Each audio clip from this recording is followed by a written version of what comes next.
की टक्कर में संघर्ष हमारा नारा है। जेल जुल्म की टक्कर में संघर्ष हमारा नारा है। जेल जुल्म की टक्कर में संघर्ष हमारा। भारत माता की जय, भारत माता की जय। वंदे मातरम, वंदे मातरम, वंदे मातरम, वंदे मातरम, वंदे मातरम, वंदे मातरम। तो साथियों नमस्कार, मैं हूं आपका मनोज अलीगढ़ी और आप देख सकते हैं ये कृषि प्रदर्शनी मैदान है अलीगढ़ का कृषि प्रदर्शनी मैदान। जी हां, वही कृषि प्रदर्शनी मैदान जहां पर हम लोग प्रदर्शनी देखने आते हैं और हजारों लाखों की पब्लिक यहां पर आती है। यहां पर एक चिंता का विषय है, आप देख सकते हैं हमारे पीछे जो लंबी लंबी कतारें जो लगी हुई हैं दोस्तों साथियों, ये एक किसी राशन की लाइन में नहीं है बल्कि ये सेवानिवृत्त सैनिक हैं।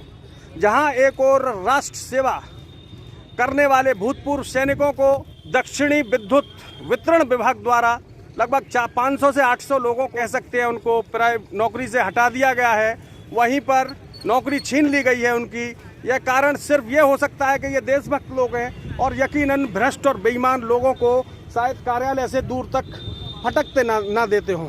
ये काफ़ी परेशानी की बात है। अलीगढ़, उत्तर प्रदेश के अलीगढ़ और झांसी में इस तरीके की जो बातें हो रही हैं उससे सारे सैनिक, सेवानिवृत्त सैनिक लामबंद हो चुके हैं और पूरे तरीके से ये अपने गुस्से का इजहार करने के लिए अलीगढ़ कृषि प्रदर्शनी मैदान पर आ चुके हैं। आप इनके अनुशासन को देख सकते हैं, किस तरीके से अनुशासित होकर लॉकडाउन में पूरे तरीके से पब्लिक डिस्टेंस का और मास्क लगा के खड़े हुए हैं ये सारे सैनिक। इसमें जवान भी हैं और ऑफिसर भी हैं। हम इनके किसी जिम्मेदार जो लीड कर रहे हैं इसको मामले को, उनसे बात करते हैं और पता चलेगा कि आखिर यहाँ पर सड़कों पर उतरने की क्या आवश्यकता हुई उनको। मैं बात करूँगा। सर नमस्कार। सर नमस्कार सर। सर आपका क्या नाम है? Sir I am the captain R.K. Chauhan, retired from the Indian navy, और मैं खुद एक सब स्टेशन पर कार्यरत हूं। और ये गुस्से की बात नहीं है, ये एक दुख की बात है। और दुख जब इतना दिल में हो जाता है तो वो होठों पे गुस्से की तरह से झलकता है। मैं अपना दुख और अपने साथियों को दुख के साथ में कह रहा हूं कि जिन्होंने देश के ऊपर इतनी मतलब वो सेवा की है, और सेवा करने के बाद में अगर कोई शहीद हो जाता है तो हम अचल तालाब पर जा करके दीपक जलाते हैं और हम कसम खाते हैं। पूरा प्रशासन और शासन फौजियों की बात करता है, और जब आज किसी बात जरूरत आई उनके लिए तो उनको इस तरह से निकाल दिया जिस तरह से दूध से मक्खी निकाल देते हैं। मेरी रिक्वेस्ट के बावजूद भी उस SDO ने उसको रात भर के लिए रोका, जबकि 1 महीने के लिए 30 जून तक मतलब ये ऑर्डर आ चुका है MD से कि रह सकते हैं। जबकि बाहरी उसमें लिखा है कि बाहर की जो एजेंसी है अगर वो प्रोवाइड नहीं करती तो मतलब 30 तक होगा, लेकिन यहाँ पर बाहरी एजेंसी नहीं प्रोवाइड कर रही। मुझे ऐसा लग रहा है यहाँ पर एक इनका ग्रुप SDO और JE का मिल करके और 20-20 हज़ार रुपये लेकर के ऐसा वहाँ पर प्रोवाइड कर रहे हैं। लाइनमैन और अपने जो जानते हैं उनको बुलाकर वहाँ पे प्रोवाइड किया जा रहा है। बाहरी एजेंसी का तो कोई मतलब नहीं है। अगर बाहरी एजेंसी अगर SSO प्रोवाइड करती है तो वहाँ पर भी लास्ट स्टेज तक भी वहाँ पर जो SSO हैं वहाँ पर मौजूद नहीं होंगे। हमारी दरख्वास्त यही है, हमारी विनती यही है। हम रोष के साथ में कह रहे हैं, हम दुखी के साथ में कह रहे हैं, हमारा कोई गुस्सा नहीं है। हमसे कहा था कि जब तक BJP की सरकार रहेगी हम फौजियों को नहीं निकालेंगे, लेकिन अभी ये जो राजनीति हो रही है हमें निकालने की, ये बहुत गलत है। और हम ये हमारा दम है, हम प्रेसिडेंट राष्ट्रपति तक हमारा चैनल है, हम राष्ट्रपति तक जाएंगे और इस बात को ये चाहेंगे कि हमारे फेवर में होनी चाहिए। यही हमारी रिक्वेस्ट है प्रशासन से, शासन से और BJP से कि जो आपने हमसे वादा किया था उस वादे को आप निभाएं। आपने बताया कि आप जनप्रतिनिधियों से भी मिले हैं और केंद्र के नेताओं से भी।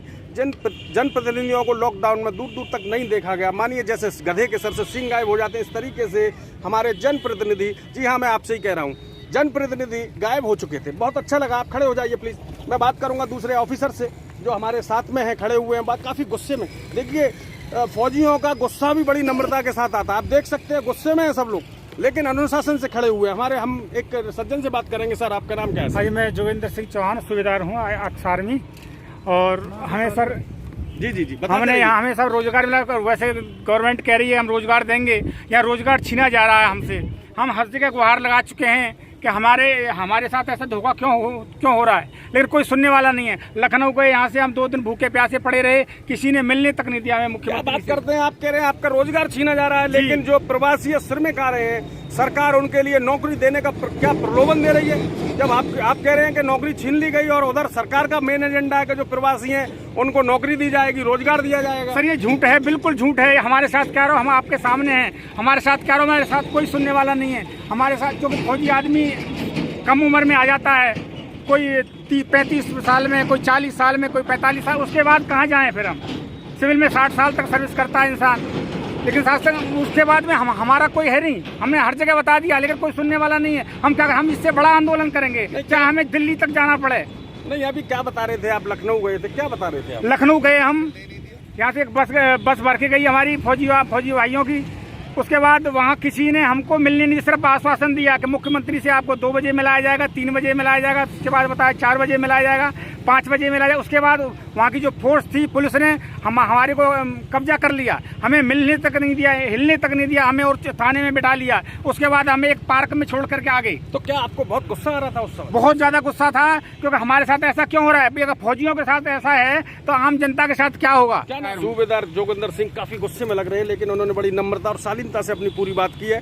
इसी दो क्रम में एक पीछे सब सज्जन जवान खड़े हुए हैं। आप बीआरएस लेकर आए हैं या सेवानिवृत्त हुए? जी मैं बीआरएस लेके आया हूँ। क्या जरूरत पड़ गई बीआरएस की आपको? मैं घर में प्रॉब्लम थी इसलिए मैं आया। घर में मेरी फैमिली बीमार रहती थी, इसलिए मुझे आना पड़ा। अभी यहाँ पर जो लोग आए हैं, आप लोग इस पे अपनी पता चला है कि आप केंद्र के मंत्रियों पर भी बात कर चुके हैं और मुख्यमंत्री से भी, तो अभी यहाँ आने का उद्देश्य क्या है आपका? जी हमने अलीगढ़ डिस्ट्रिक्ट में डीएम साहब से लेके एसडीएम, सांसद, विधायक किसी को भी नहीं छोड़ा। हर आदमी के पास हमने अपनी बात पहुंचाने की कोशिश की। मुख्यमंत्री साहब से मिलने गए।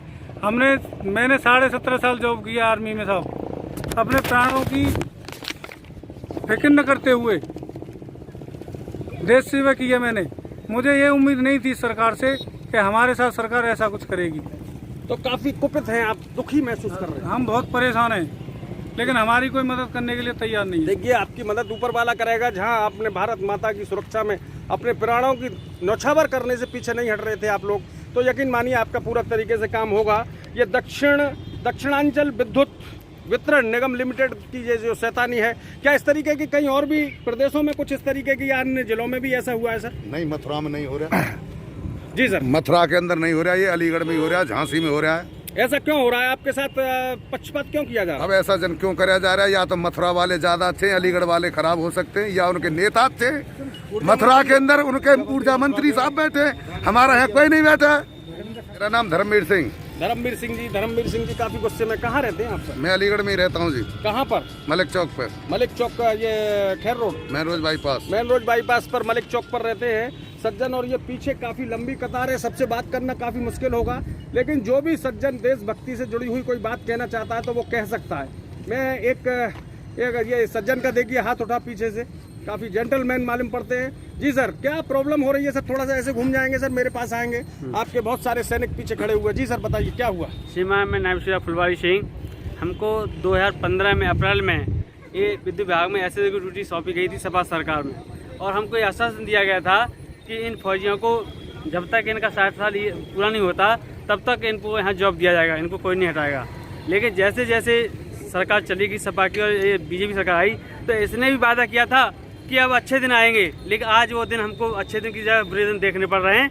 और इन्होंने हम जानना चाहते हैं कि हमने देश सेवा की 28 साल तक, और देश सेवा का फल हमको ये बीजेपी सरकार ये दे रही है, और विदाउट एनी रीजन, हमको बिना कोई रीजन बताए हुए और हमको अपने पद से हटाया जा रहा है, और सिविल लड़कों को लगाया जा रहा है। अब ये पता नहीं कितना बड़ा भ्रष्टाचार है इस सरकार में, जिससे हमको कोई इन्फॉर्मेशन नहीं दी गई और विदाउट में जबरदस्ती करके हमको हटा रहे हैं। लिहाजा हमारी सरकार से अनुरोध है कि हमको हमारी सेवा का, हमने एक कोरोना की महाबीमारी के दौरान हमने अपनी ड्यूटी परफॉर्म की, और अब तक हमको 2-2 महीने का पेमेंट नहीं दिया, तब भी हमने बखूबी अपनी सेवा को बरकरार रखा। हमने कभी इस सरकार के सामने अपनी समस्या को मतलब नहीं किया कि हमारा करे, हमको पैसा बढ़ा दो, तब भी सरकार ने हमारी इंसानियत का जो है आज नया फटा है। अतः हम चाहते हैं कि हमारी इस समस्या का समाधान किया जाए। फुलवारी सिंह काफी गुस्से में लग रहे हैं। जी सर, मास्क लगाइए अपना। ये कमाल है साहब, क्या लिख रहा है यहाँ पर? उत्तर प्रदेश सरकार का उपक्रम दक्षिणांचल विद्युत वितरण। आप देख सकते हैं कितने कोमल हृदय के लोग हैं, कितने समर्पित हैं। नौकरी निकलने के कगार पे आ चुकी है, लेटर मिल चुका है, लेकिन उसके बाद भी समर्पण देखिए, मास्क लगा हुआ है। मेरे साथ में एक खान साहब साथ में है हमारे। जी सर, जनाब आदा वर्जे, कैसे हैं आप? सर आप अपनी जगह आ जाइए सर। जी जी जी जनाब, क्या हाल है जनाब? मोहतरम हटाइए, मास्क हटा लीजिए, कोई बात नहीं। जी आपका तारुफ क्या है, मैं जान सकता हूँ? सूबेदार मोहम्मद हनीफ, इंजीनियर से हूँ जी, आर्मी से। जी जब हमको 2015 में ये ड्यूटी से SSO की जो सौंपी गई तो सरकार ने बोला था कि आप लोगों को रिटायर होने के बाद में ये ड्यूटी सौंपी जा रही है, बखूबी ये इसको निभाएं और ये परमानेंट आपकी ड्यूटी है। लेकिन कुछ दिनों के बाद में हमको बिना परमिशन के, बिना कोई लेटर दिए हुए और ड्यूटी से हटाया जा रहा है और काफ़ी दिक्कत आ रही है हमको। काफ़ी परेशानी है। लॉकडाउन के टाइम पे नौकरियों पे थे या घर पे? लॉकडाउन के अंदर हमने बखूबी अपना ड्यूटी को निभाया है। 2-2.5 महीने जो भी है ड्यूटी, अभी भी ड्यूटी निभाया है। लॉकडाउन के अंदर हमने किस किस परेशानी में अपने बिजली घर पे पहुंचकर और विद्युत को सुचारू रूप से अंजाम दिया है। कहाँ रहते हैं सर आप? जी मैं मौलाना आज़ाद नगर रहता हूँ, अलीगढ़। मौलाना आज़ाद नगर रहते हैं खां साहब, और काफ़ी गुस्से में हैं। गुस्सा स्वाभाविक है, क्योंकि जब रोजी और रोजगार की बात आएगी तो गुस्सा बिल्कुल तरीके से आएगा। ये दक्षिणांचल विद्युत वितरण निगम लिमिटेड के 5 खंड हैं, प्रथम, द्वितीय, तृतीय, चतुर्थ और पंचम। ये लगातार सभी लगभग 500 या 500 से 800 लोग जिनके पास लेटर पहुंच चुके हैं। हमारे पास चूँकि 500 लोगों की सूची है और 800 लोग हमको बताए गए हैं। एक जवान हमारे साथ में, देखिए, स्कूली छात्र की तरह उंगली उठाकर बता रहे हैं कि मैं काफ़ी गुस्से में हूं और सरकार के प्रति रोष व्यक्त करना चाहता हूं। जी सर बताएं। साहब मैं अपने देश की सेवा करके आया, 32 साल नौकरी करके आया हूं, जिसमें से 17 साल मेरी जम्मू कश्मीर की नौकरी है। और मेरे को बड़ी उम्मीद थी कि मैंने जिस तरह से देश की सेवा की है तो उसी हिसाब से मेरी जो गवर्नमेंट है मेरे को उस हिसाब से नौकरी देगी। मेरे को नौकरी दे दी और बीच में जो इस समय जो धोखा दिया जा रहा है, क्योंकि हम दलालों को आने नहीं देते हैं, वहाँ पे जो अधिकारी आते हैं वो सिविल होते हैं, उनका काम केवल एक ही एम होता है कि किसी तरह से पैसा कमाना। और हम इस चीज़ को उनको गलत काम करने नहीं देता था।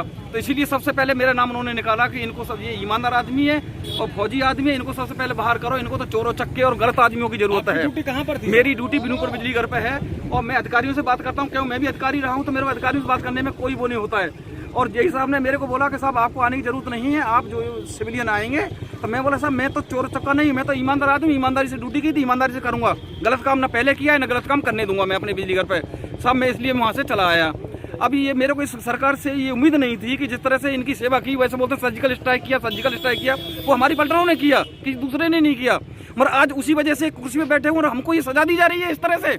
ये हमसे क्या चाहते हैं कि हम भी इनकी सिविलियनों की तरह से ये गलत हरकत करें, हम इनकी तरह से जो डिसिप्लिन को तोड़ें। मगर हम जो है डिसिप्लिन फौज है, हम इस तरह से ये गलत हरकत नहीं करते हैं।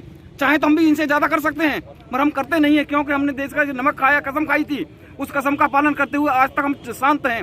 मगर जब हमारा सब्र जवाब दे जाएगा तो फिर सरकार भी यहाँ इस कुर्सी पे नहीं रह सकती है। लोग जो इस तरह से आज हमारे साथ बर्ताव कर रहे हैं, बस मैं इतना ही कहना चाहता हूँ। गुस्से में मत आइए सर, गुस्सा तो आता है। पूरा शहर और पूरा देश आपको सैल्यूट इन्होंने करता है हमारे सर। साथ आपकी ईमानदारी, निष्ठा, त्याग, समर्पण को सभी लोग सैल्यूट करते हैं। मैं भी आपको सलाम करता हूँ। आप गुस्सा ना हो, आपकी इस तरह से इन्होंने हमारी बेइज्जती की है इस समय।